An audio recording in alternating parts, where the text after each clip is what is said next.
ഇന്ത്യയിലെ പ്രധാന ക്ഷേത്രങ്ങളിലൊന്നാണ് രാമേശ്വരം. കാലഭേദമന്യേ വളരെയധികം തീർത്ഥാടക തിരക്കാണ് ക്ഷേത്രത്തിൽ അനുഭവപ്പെടുന്നത്. നല്ല തിരക്കുള്ളൊരു ദിവസമാണ് ഞങ്ങളും ക്ഷേത്രത്തിലെത്തിയത്. രാമേശ്വരം ക്ഷേത്രത്തിൽ ബലിയിടൽ ഒരു പ്രധാന ചടങ്ങാണ്. ഇവിടെ വന്ന് ബലിയിട്ടാൽ പിതൃക്കൾക്ക് മോക്ഷപ്രാപ്തി ലഭിക്കുന്നു എന്നാണ് വിശ്വാസം. ആ വിശ്വാസത്തോടെ ധാരാളം ആൾക്കാർ ഇവിടെ വന്ന് ബലിയിടുന്നു. ക്ഷേത്രത്തിന് ചുറ്റും 24 തീർത്ഥക്കിണറുകളുണ്ട് എന്നതാണ് വിശ്വാസം. ഇതിൽ അഗ്നിതീർത്ഥം ക്ഷേത്രത്തിന് മുന്നിൽ ബംഗാൾ ഉൾക്കടലിലാണുള്ളത്.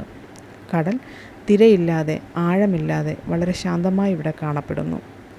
തീർത്ഥാടകർ ബലിയിട്ട് അഗ്നിതീർത്ഥത്തിൽ മുങ്ങി ക്ഷേത്രത്തിന് ചുറ്റുമുള്ള 22 കിണറുകളിൽ നിന്നുള്ള തീർത്ഥത്തിൽ കുളിക്കുന്നു. ഇതാണ് ആചാരം.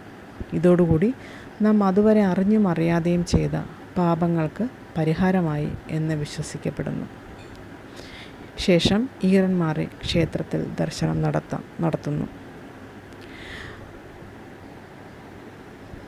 രാമരാവണ യുദ്ധം ജയിച്ച് സീതയെ വീണ്ടെടുത്ത് തിരിച്ചു വന്ന ശ്രീരാമനോട് പാപപരിഹാരമായി ഒരു ശിവപ്രതിഷ്ഠ നടത്തി പ്രാർത്ഥിക്കണമെന്ന് മുനിമാർ ആവശ്യപ്പെട്ടു.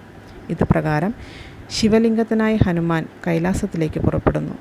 മുഹൂർത്ത സമയമാകാറായിട്ടും ഹനുമാനെ കാണാതായപ്പോൾ സീതാദേവി കടൽ തീരത്തെ മണ്ണ് ഉപ്പുവെള്ളം കൊണ്ട് തളിച്ച് കുഴച്ച് ഒരു ശിവലിംഗമുണ്ടാക്കി അത് പ്രതിഷ്ഠിക്കാൻ ശ്രീരാമനോട് ആവശ്യപ്പെട്ടു.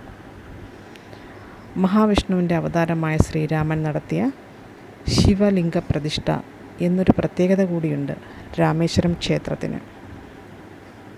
ഇന്ത്യൻ മഹാസമുദ്രം, ബംഗാൾ ഉൾക്കടൽ, അറബിക്കടൽ എന്നീ 3 സമുദ്രങ്ങൾ കൂടിച്ചേർന്ന ഇടമാണ് രാമേശ്വരം. രാമേശ്വരത്ത് നിന്ന് 18 കിലോമീറ്റർ ദൂരമാണ് ധനുഷ്കോടിയിലേക്ക് എത്താൻ. ധനുഷ്കോടിയിൽ നിന്ന് 27 കിലോമീറ്റർ പാക് കടലെടുക്ക് കഴിഞ്ഞാൽ ശ്രീലങ്കയാണ്.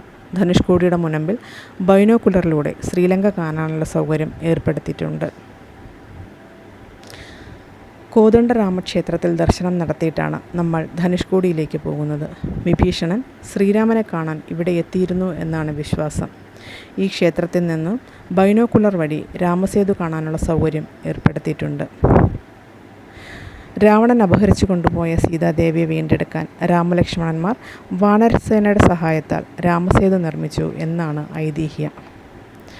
1964 ഒരു പ്രകൃതി ദുരന്തത്തിൽ പൂർണ്ണമായും തകർന്നു പോയൊരു പട്ടണമാണ് ധനുഷ്കോടി.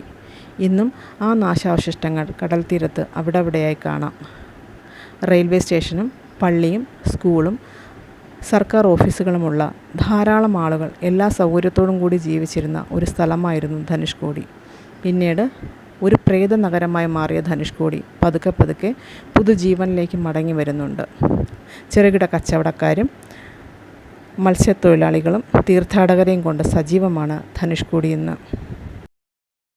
പിന്നീട് ഞങ്ങൾ പോയത് നമ്മുടെ പ്രിയപ്പെട്ട രാഷ്ട്രപതി ശ്രീമാൻ അബ്ദുൽ കലാം സാറിൻ്റെ ഹൗസ് ഓഫ് കലാം കാണാനാണ്. ഇവിടെ അദ്ദേഹത്തിൻ്റെ സ്മാരകമാണ് ഈ വീട്.